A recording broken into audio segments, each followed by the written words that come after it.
Groupe Pelou, l'immobilier bien plus encore présente Le Grand Matin Sud Radio Week-end. Osez investir. Thomas Binet.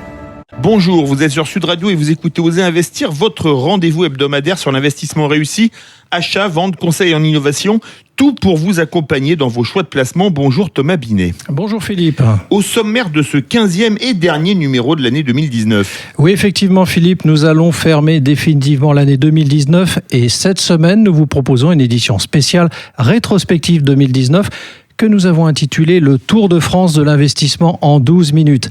Car il est intéressant quand même de s'arrêter un instant sur cette année riche à tout point de vue. Que ce soit le prix du mètre carré qui s'est envolé, au retour des privatisations avec la Française des Jeux et en passant par les collectes records en SCPI, on peut dire que 2019 restera une année riche dans les annales de l'investissement. Pour répondre à la question, que s'est-il passé en 2019 ? Nous sommes accompagnés de nos chroniqueurs devenus maintenant habituels dans Oser investir. Absolument Philippe, nous sommes bien entourés ce matin grâce à la présence sur le plateau d'Oser investir de Bernard Cadot, ancien président d'Orpi, agent immobilier, consultant expert d'Oser investir sur les questions de l'immobilier et du logement, Guy Marty, fondateur de pierrepapier.fr, consultant expert d'Oser investir dans le domaine de la gestion de patrimoine, et Patrick Ribouton, consultant expert d'Oser investir sur les produits de diversification. Et vous nous proposez également d'autres interventions durant cette émission. Effectivement, nous aurons en duplex d'autres spécialistes afin d'aborder certains aspects du bilan 2019, et c'est dans un instant. Et c'est parti pour le Tour de France de l'investissement. Je vous verrai bien avec un maillot jaune d'ailleurs, mon cher Thomas. Ah oui, mais alors moi, le vélo, c'est pas mon truc, Philippe. C'est plutôt le ballon et on en parlera la semaine prochaine. Bernard Cadot, plus de 10 000 euros du mètre carré, record absolu rencontré. Est-ce que nous ne sommes pas un peu tombés sur la tête en 2019 ? Tomber sur la tête, je ne sais pas, mais en tout cas, c'est un plafond symbolique qui a été franchi. Et c'est vrai qu'il y a derrière ça des tas d'interrogations, puis aussi des explications. Pourquoi ce plafond a-t-il été crevé et franchi ? Parce que, d'une part, on sort et on est encore dans une période de taux très bas, et surtout, parce que ça c'est récurrent depuis des années et des années, on est dans une situation de déficit de logement entre l'offre et la demande. Quand l'offre est en tout cas insignifiante ou pas suffisante et que la demande est très forte, il y a une pression sur les prix. Et c'est ce qu'on constate au travers de ce chiffre des 10 000 euros qui ont été franchis cette année. Record de vente également dans l'ancien. Est-ce un bon indicateur pour le marché ? Oui, c'est un bon indicateur et c'est aussi la conséquence de ce que je viens de dire. C'est que les taux sont bas, il y a un petit peu d'offres sur le marché, les gens se sont précipités. Aujourd'hui, attention, il y a un vrai problème, c'est qu'il y a de moins en moins de biens disponibles sur ce marché. Et attention à ce que ce marché ne se bloque pas, parce que on le dit souvent, les arbres ne montent pas jusqu'au ciel, et arrivera un moment où le pouvoir d'achat de nos clients ne suivra pas, même avec cet environnement de taux très bas. Guy Marty, une collecte record en SCPI qui devra atteindre 7 à 8 milliards cette année, record absolu jamais rencontré. Est-ce qu'il ne faut pas s'inquiéter de son utilisation ? Je veux rappeler quand même qu'on a eu Jean-Marc Peter, directeur général de Sofidy, dans une précédente émission. Il se voulait rassurant sur le sujet et il nous indiquait qu'il y avait de quoi investir sur toute l'Europe. Partagez-vous son point de vue ? Alors oui, tout à fait, parce que la SCPI est un produit émergent. Autrement dit, on avait en France une tradition d'investissement immobilier en direct, et puis, peu à peu, la gestion locative s'impose comme une solution tout à fait intéressante pour beaucoup d'épargnants. Donc, personne ne sait aujourd'hui combien serait une collecte normale. On passe d'un produit qui n'existait pratiquement pas à un produit qui existe de plus en plus couramment chez les particuliers. En plus, côté immobilier, il n'y a pas de limite parce que les SCP achètent soit des immeubles qui viennent d'être construits, soit des immeubles qui existaient déjà. Il y a des entreprises qui ont besoin de vendre leurs locaux pour en devenir locataires et libérer des fonds propres. Donc, au fond, aujourd'hui, surtout si on va à l'échelle européenne, la collecte n'a rien en soi d'inquiétant. Il faut regarder d'autres choses. Patrick Ribouton, quels ont été les tops en produits de diversification cette année ? Le top 2019 revient, selon moi, sans conteste aux métaux précieux. Valeur contracyclique par excellence, les métaux sont une alternative aux obligations qui ne délivrent désormais quasiment plus de rendement. Dans ce contexte, l'argent a offert une plus-value de l'ordre de 16% sur le marché au cours des 10 derniers mois. L'or et le platine ont développé plus de 20% de plus-value. Mais la palme revient au palladium. Vous savez, ce métal extrêmement rare, beaucoup plus rare que l'or, que l'on retrouve dans les pots catalytiques. Et là, tenez-vous bien, c'est 57% de plus-value enregistrée au cours des 12 derniers mois. Ulrich Morel, vous êtes président du directoire de Compagnie Européenne de Crédit, numéro 1 du courtage de crédit en France. Votre groupe est plus connu à travers ses marques qui sont Empruntis, ACE, Crédit et Immoprêt. Ulrich Morel, en 2019, nous avons vu des taux historiquement bas. Considérez-vous que cela a été une si bonne nouvelle pour tous? N'y a-t-il pas un revers à cette médaille? Finalement, avec des taux qui aujourd'hui, à 15 ans, se situent à 0,56. Le revers finalement de la médaille, il est sur les prix. On a constaté effectivement des hausses de prix progressives tout au long de l'année, et finalement des ménages modestes qui sont obligés de s'écarter des centres urbains pour pouvoir envisager un achat immobilier. Stéphane Descartier, président de la Maison de l'Investisseur, créé en 1999. C'est le premier réseau d'agences spécialisées dans l'investissement locatif pour le particulier. Stéphane Descartier, l'offre dans le neuf s'est réduite, mais pour autant les prix sont stables. Quels enseignements tirez-vous de cette année? Bonjour Thomas, bonjour à tous. Alors les prix stables, les prix ont pris quand même dans le neuf 5% sur l'année 2019. Donc, mais ceci dit, ils ont suivi les prix de l'ancien qui ont pris aussi à peu près 5%.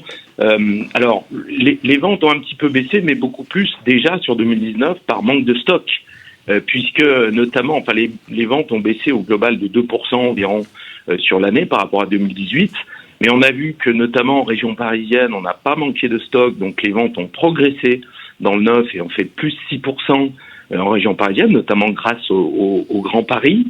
En revanche, à Lyon, par exemple, les ventes ont baissé de 15%, mais c'était réellement là par manque de produits, tout simplement, parce que il y a eu un changement de PLU, puis des conflits entre la métropole et la ville qui ont fait que il y avait rien à vendre à Lyon en neuf cette année, donc moins 15%. Mais au global, c'est une année à peu près stable.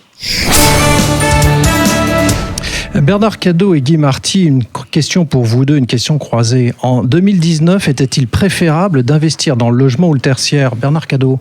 J'ai envie de dire les deux, parce qu'il y a une règle dans l'investissement, c'est la diversification.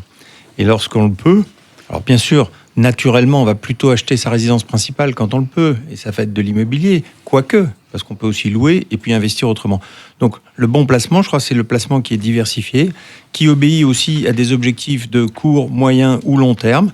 Et pour revenir à votre question, j'ai envie de dire les deux. Guy Marty? Bon, je ne vais pas être loin de Bernard Cadot. En fait, on n'investit pas pour un an, on investit pour 5, 10, 15 ans. La seule chose que je note, c'est que les prix du logement aujourd'hui sont très tendus, alors qu'ils sont moins tendus en bureau, en commerce, etc.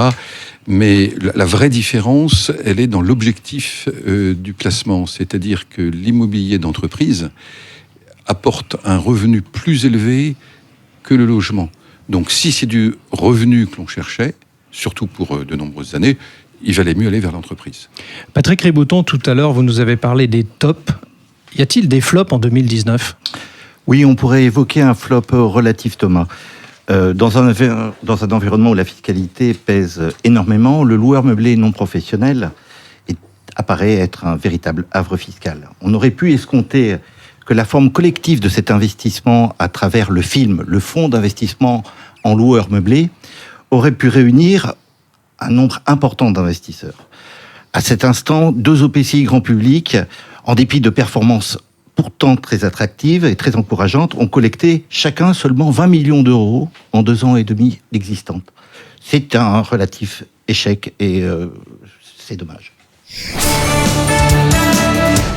Pierre Leroy, vous êtes le président de la French PropTech, mouvement des startups françaises de l'immobilier numérique. Pierre Leroy, nous avons le sentiment que 2019 a marqué un tournant dans l'immobilier numérique. Dans Oser investir, chaque dimanche matin, depuis septembre, nous avons rapporté une initiative dans ce domaine. Est-ce que vous relevez, comme nous, un changement dans ce secteur ? Bonjour Thomas, effectivement, indéniablement, on a des changements majeurs dans le secteur. Je pense qu'il y a une accélération clé qui est en train de s'opérer. Plus de 300 startups qui se sont créées ces 3 dernières années, avec une accélération très forte en matière d'investissement. On a multiplié l'investissement dans les startups par 50 en moins de 4 ans. on était à 400 millions de dollars investis dans les startups de l'immobilier il y a en 2015, on passe la barre des 20 milliards cette année. Donc de fait, on a des innovations majeures qui sont en train de sortir.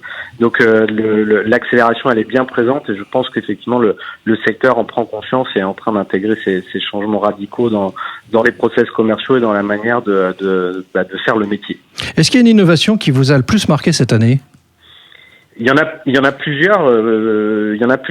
Si je devais en retenir une, effectivement, je pense que Abix, donc fondé par Benjamin Delot, a quelque chose de très intéressant dans la manière de reconfigurer un logement neuf. C'est-à-dire que, en clair, le logement est configuré par celui qui va y vivre dès le départ, en fait, de sa volonté d'acheter un bien. Donc, effectivement, ça permet d'avoir quelque chose sur mesure, complètement adapté, alors qu'aujourd'hui, on avait plutôt l'habitude d'acheter sur catalogue. Donc, effectivement, Abix, je pense, est une innovation tout à fait intéressante pour les années à venir. Bernard Cadot, on a le sentiment de vivre un marché à deux vitesses. Paris, les métropoles, le reste de la France. Pour vous, est-ce exact ? Je voudrais préciser, avant de vous laisser la parole, qu'un bien sur Paris a 80 acquéreurs en moyenne et un bien en France, c'est 10 acquéreurs. Donc, comment vous voyez un petit peu ce décrochage ?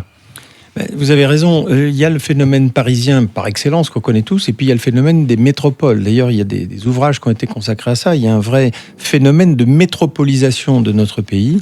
Un chiffre, dans les années 50, à horizon de 2050, il y aura 80% de la population du monde entier qui vivra dans une métropole. Donc la France n'échappe pas à ce phénomène-là. Et il y a effectivement un écart très important entre ce qu'on appelle les zones tendues, parce que la métropolisation en France, ça s'appelle les zones tendues dans notre jargon, et puis le reste du marché immobilier où il y a beaucoup moins de demandes. Guy Marty, pour vous, quel est le plus grand enseignement pour 2019 ? C'est qu'on n'a plus de boussole. Vous savez, si on se souvient un petit peu, fin 2018, les économistes nous disaient que le plus grand risque, c'était la hausse des taux. Bon, finalement, ils ont baissé. Ça fait 6 ou 7 ans qu'on nous explique que la croissance américaine va s'arrêter. Elle s'est renforcée encore cette année. On nous a expliqué que l'économie nouvelle se fait sans création d'emplois. Or, elle se fait maintenant avec beaucoup de création d'emplois, y compris un peu en France d'ailleurs. Autrement dit, l'investisseur est un orphelin, je dirais, en analyse économique à court terme. Patrick Ribouton, dans Oser Investir, on aime bien parler de vin et de vignoble. Est-ce que cela a été un bon segment d'investissement en 2019 ? Incontestablement. Je crois que cette année 2019 a été notamment couronnée par l'acquisition du Clos de Tarte par François Pinault, une transaction qui stigmatise l'intérêt majeur autour des grands domaines viticoles et des AOP notoires en rouge. Cette transaction est essentielle à bien des égards. 30 millions d'euros par hectare, c'est certainement la valeur la plus élevée qu'on ait jamais rencontrée dans le vignoble français, à travers la personnalité de François Pinault aussi, qui consolide son patrimoine viticole comprenant déjà 6 domaines d'exception.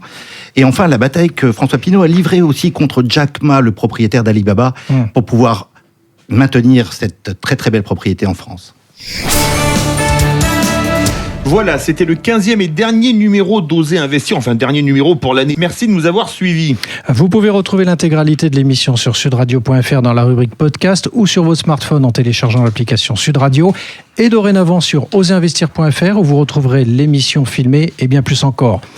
Juste un petit mot, nous allons terminer l'émission. Philippe, effectivement, c'est la dernière de l'année, en souhaitant à tous nos auditeurs de passer un très bon réveillon. Bon réveillon à tous et à la semaine prochaine. Besoin d'un spécialiste en immobilier ? Depuis plus de 50 ans, le groupe Pelou est le partenaire de toutes vos opérations immobilières. Avec 3 structures complémentaires qui vous apportent des solutions immobilières sur mesure. Besoin d'informations ? Retrouvez-nous sur groupepelou.com. Groupe Pelou, l'immobilier et bien plus encore.